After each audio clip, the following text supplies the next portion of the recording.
व्यापार घाटा 27% ले बढेर 13 खर्ब 95 अर्ब नाघ्यो। निर्यातको वृद्धि 44.4% पुग्यो। संरक्षण क्षेत्रको व्यवस्थापन तथा सञ्चालन सम्बन्धी कार्ययोजना 1 महिनाभित्र पेश गर्न सरकारलाई कृषि समितिको निर्देशन।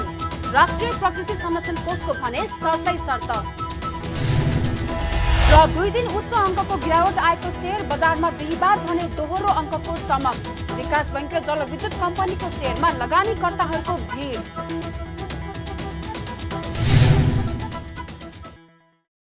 हामी छौं पल पल तपाईसँग,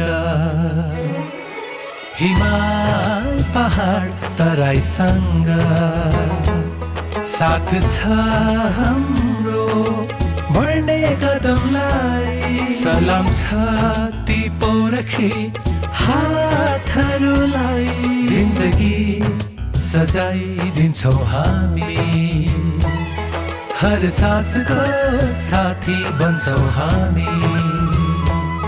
सुरक्षा अनि समृद्धि प्राण छ हाम्रो। आफू पनि बचौं, अरूलाई पनि बचाऊ। आजै नेपाल लाइफमा जीवन बिमा गरौँ। हामी हौ नेपाल लाइफ। नेपाल लाइफ, किनकि जीवन अमूल्य छ।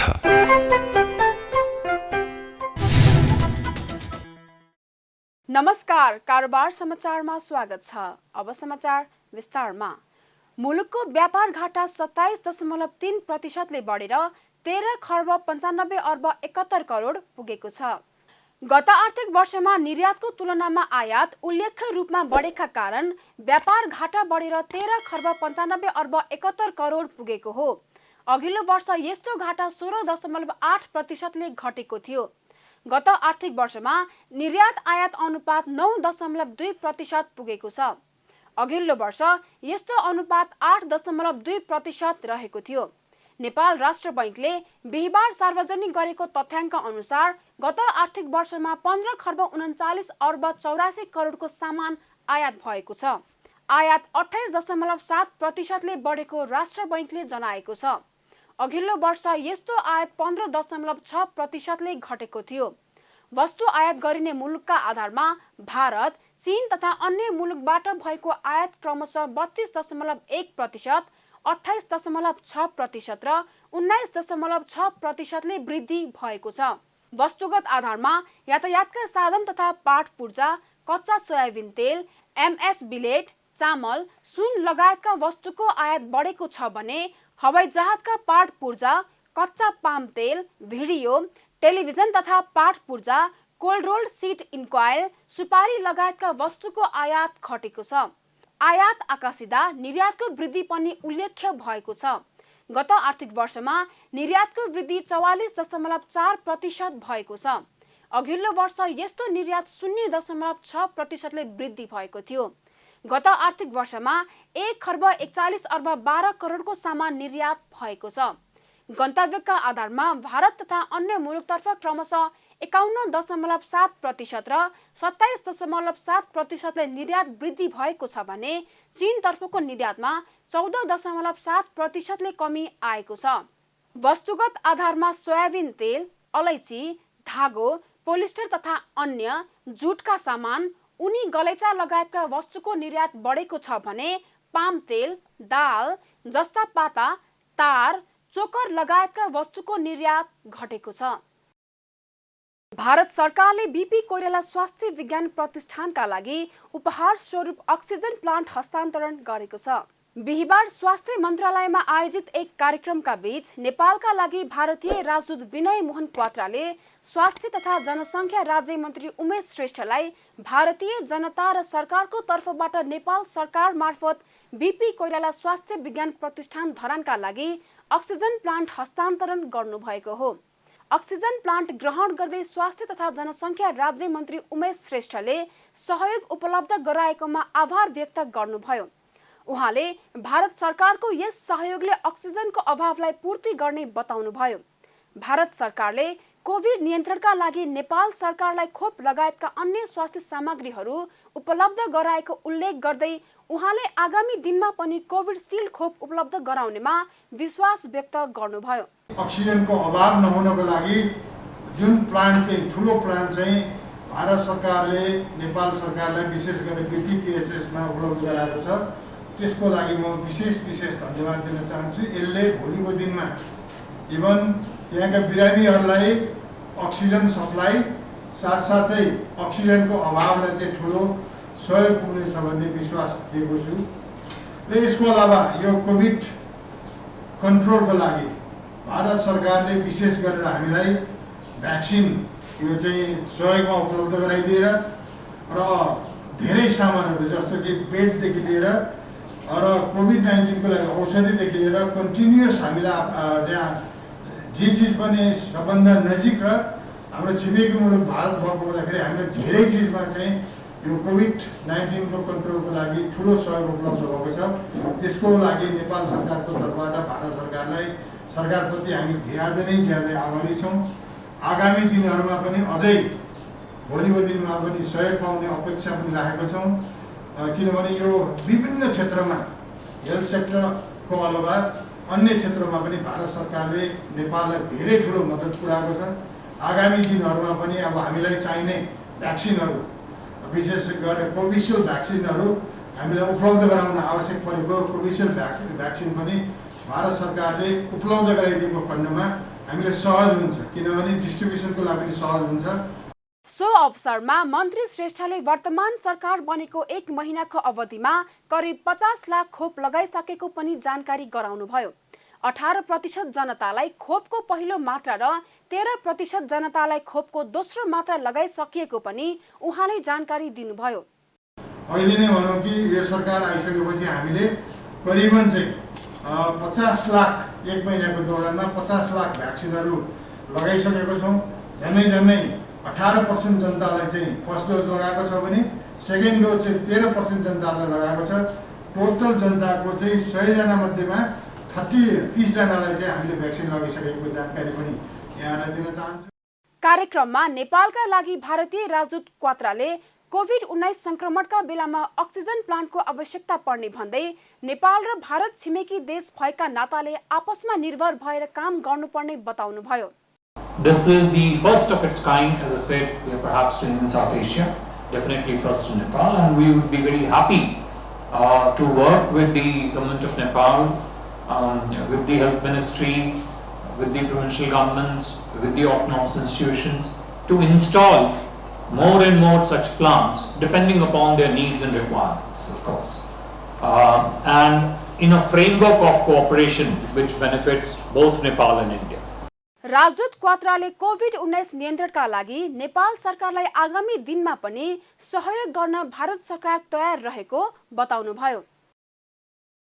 प्रतिनिधि सभा अन्तर्गतको कृषि सहकारी तथा प्राकृतिक स्रोत समितिले संरक्षण क्षेत्रको व्यवस्थापन तथा सञ्चालन सम्बन्धी कार्ययोजना 1 महिनाभित्र समिति समक्ष पेश गर्न सरकारलाई निर्देशन दिएको छ। बिहिबार बसेको समितिको बैठकले अन्नपूर्ण, मनास्लु लगायतका संरक्षण क्षेत्रको व्यवस्थापन तथा सञ्चालन सम्बन्धी कार्ययोजना समिति समक्ष 1 महिनाभित्र पेश गर्न वन तथा वातावरण मन्त्रालयलाई निर्देशन दिएको हो। समितिले सङ्घ, प्रदेश र स्थानीय तहबीच सहयोग र सहकार्यका माध्यमबाट जैविक विविधता संरक्षण, सामुदायिक विकास तथा विशेषज्ञ सेवा पुर्याउँदै आएका संस्थाको भूमिका समेत प्रष्ट हुने गरी कार्ययोजना पेश गर्न पनि निर्देशन दिएको छ। त्यसमा पर्ने स्थानीय तह तथा स्थानीय समुदायहरूसँगको सहकार्यमा गर्नुपर्ने देखिन्छ। तसर्थ सङ्घीय ढाँचाका तिनै तहका सरकारबीच सहयोग र सहकार्यको माध्यमबाट जैविक विविधता संरक्षण, सामुदायिक विकास तथा विशेषज्ञ सेवा पुर्याइ आएका संस्थाको भूमिका समेत प्रष्ट हुने गरी अन्नपूर्ण एवं मनास्लु लगायतका संरक्षण क्षेत्रको व्यवस्थापन तथा सञ्चालन सम्बन्धी कार्ययोजना यस समिति समक्ष 1 महिनाभित्र पेश गर्न वन तथा वातावरण मन्त्रालयलाई निर्देशन दिने।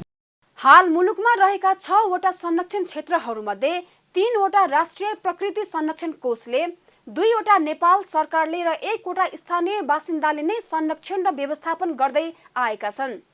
तीन तहका सरकार आएपछि भने संरक्षण क्षेत्रहरूको व्यवस्थापनको संरचना कसले गर्ने र खाका कस्तो हुने भन्ने अझै टुङ्गो लागिसकेको छैन। मन्त्रालयले भने संघ, प्रदेश र स्थानीय तहबीचको संयोजन सम्बन्धमा परिषदको सिफारिस गरेको छ। राजस्व बाँडफाँड सम्बन्धमा भने संघको 50% र प्रदेश र स्थानीय तहको 25% हुने गरी प्रस्ताव गरेको छ। सो सम्बन्धमा राष्ट्रिय प्रकृति संरक्षण कोष समेत सकारात्मक रहेको मन्त्रालयको भनाइ छ।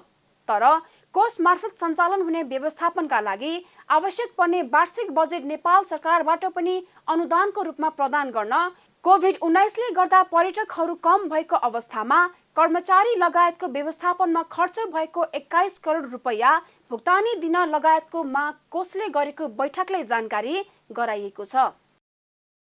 कानून, न्याय तथा संसदीय मामिला मन्त्री ज्ञानेन्द्र बहादुर कार्कीले वर्तमान सरकारले ल्याएको अध्यादेशलाई वाध्यात्मक भएको बताउनु भएको छ। प्रधानमन्त्री शेर बहादुर देउवाले ल्याएको अध्यादेशलाई एमाले फुटाउने षड्यन्त्र भएको भन्दै पार्टीभित्रै चर्को आलोचना भइरहँदा सरकारका प्रवक्ता समेत रहनुभएका मन्त्री कार्कीले उक्त अध्यादेश संसदको स्थिरताका लागि भएको जिकिर गर्नु भएको छ। बुधबार निर्वाचन क्षेत्र सुनसरी पुग्नुभएका मन्त्री कार्कीले ओली सरकार स्वार्थ केन्द्रित बन्दा मुलुक अनिर्णयको बन्दी बनेको तर्फ तर्क गर्दै जारी अध्यादेश मुलुकको निकास र समृद्धिका लागि भएको बताउनुभयो।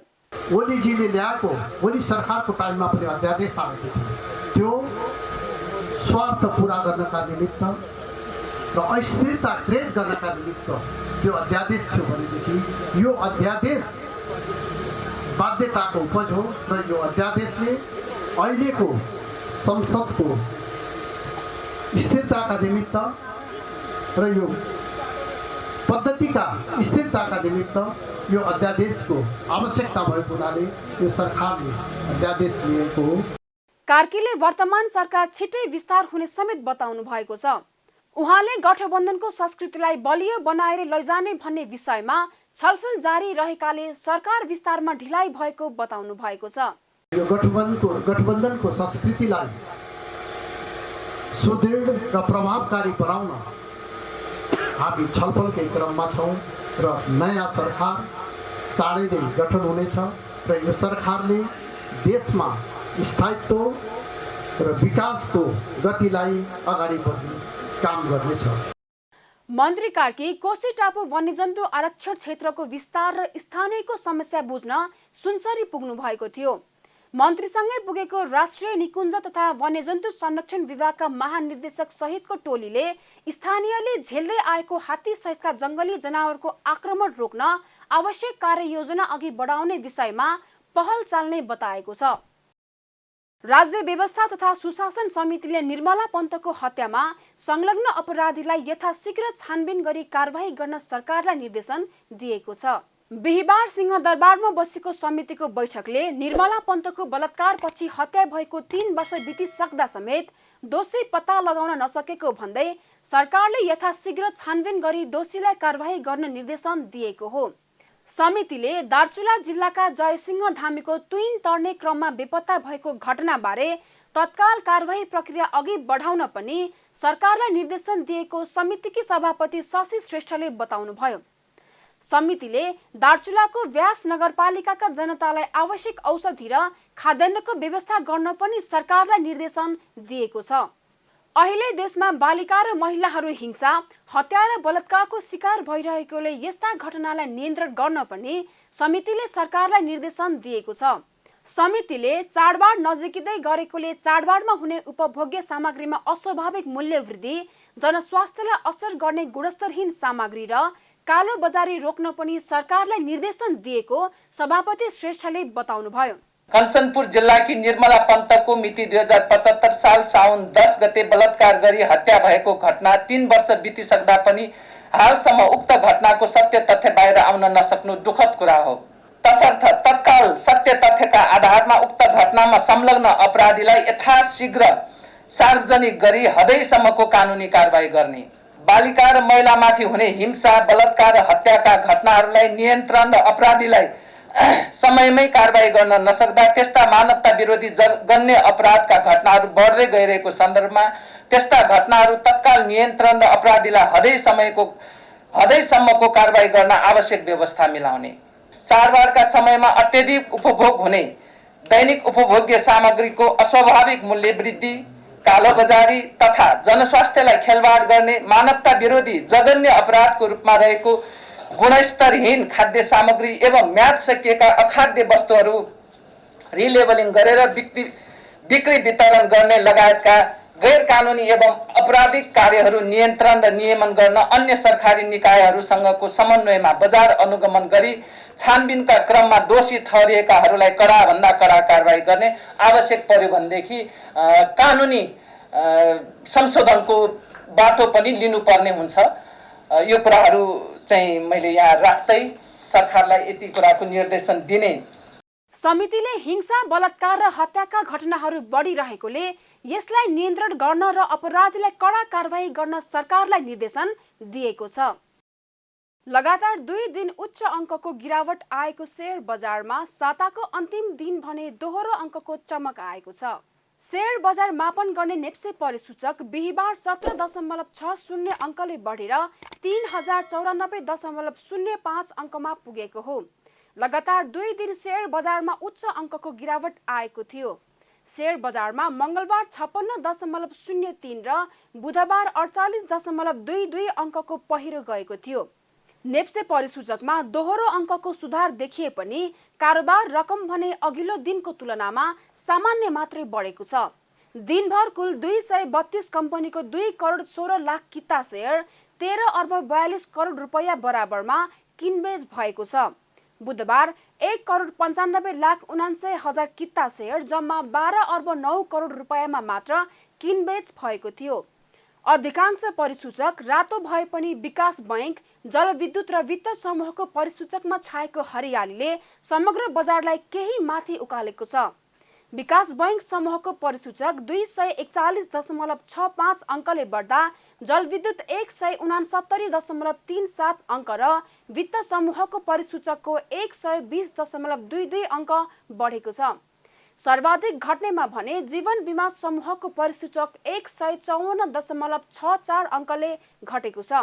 आज कारोबार भएका मध्ये Narayani Bikas bank, Shree investment finance, Guheshwori merchant banking, Arun valley hydro power, corporate development bank, Ankhukhola जलविद्युत, घलेम्दी हाइड्रो र जीवन विकास लघु वित्तको शेयर मूल्य 10% बढेर सकारात्मक सर्किट लागेको छ।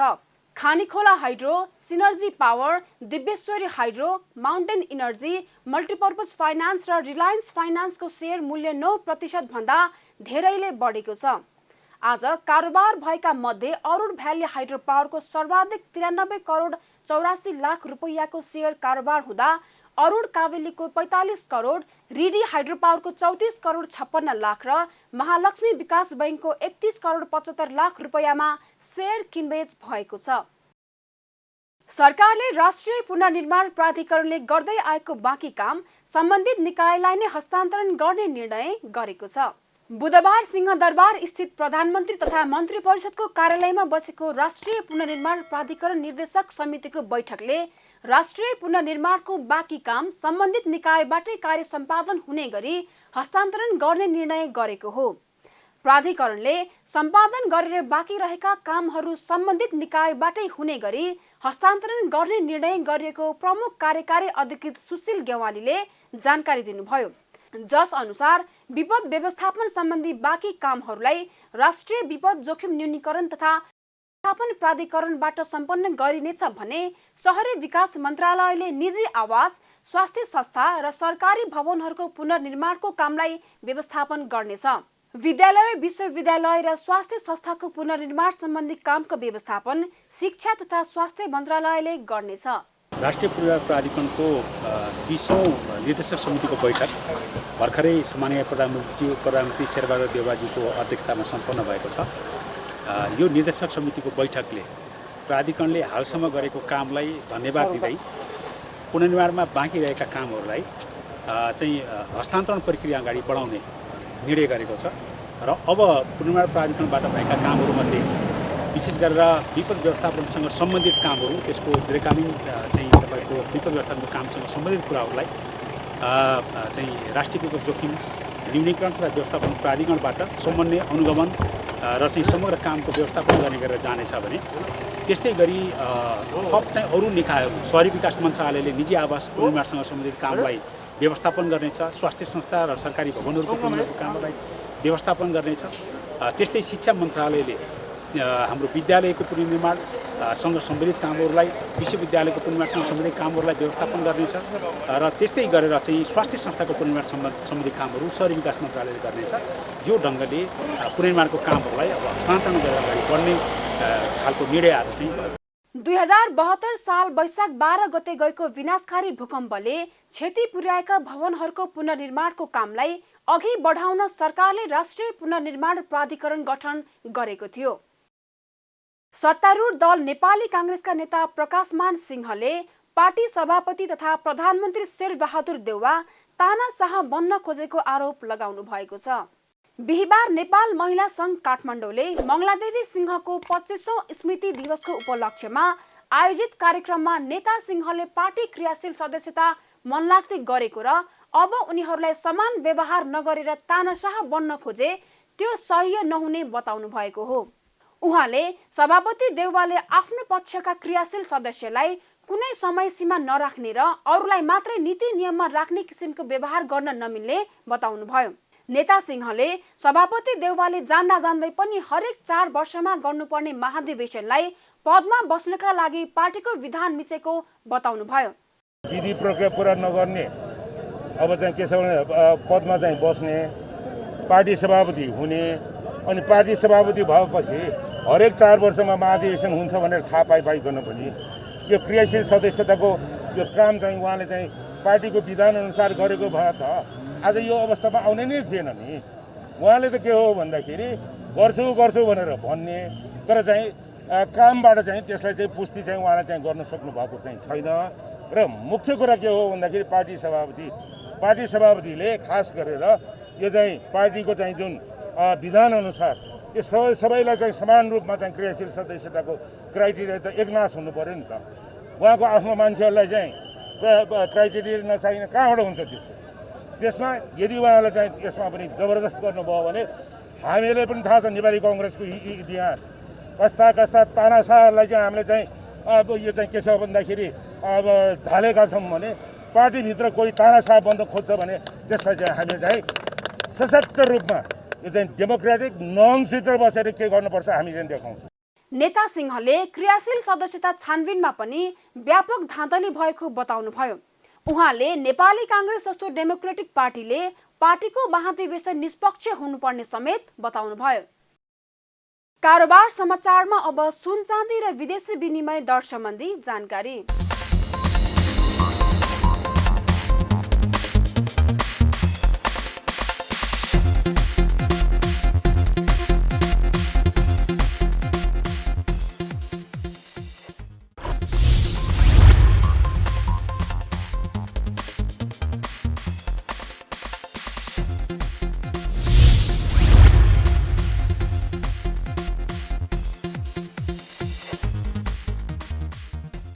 विदा हुनु अघि अहिलेसम्मका प्रमुख समाचार फेरि एकपटक। मुलुकको व्यापार घाटा 27% बढेर 13 खर्ब 95 अर्ब नाघ्यो।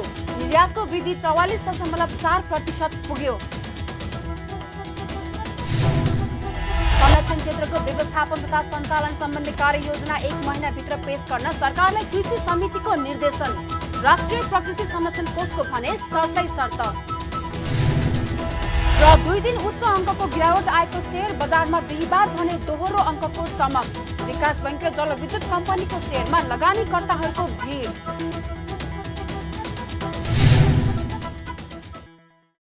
कारोबार समाचार सकियो। हामीलाई बिदा दिनुहोस्। नमस्कार।